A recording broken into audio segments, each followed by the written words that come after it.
iNtRON Bio's new biologics business is to give benefits to mankind. We set our new drug R&D direction as for humans, disease treatment, and first in class.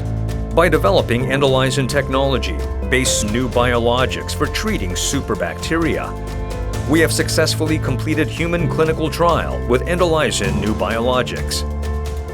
Through these impressive achievements, we are speeding up developing blockbuster and moral buster new biologics based on endolysin platform technology.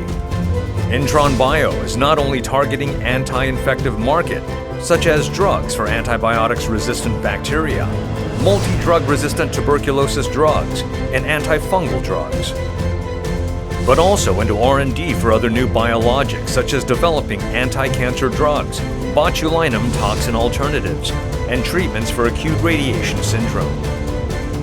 With successful R&D, we will stand out as a global new biologics development company.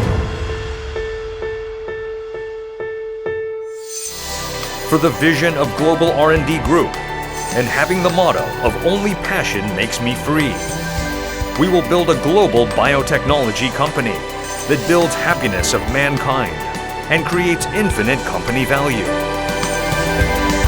A global R&D group, iNtRON Biotechnology.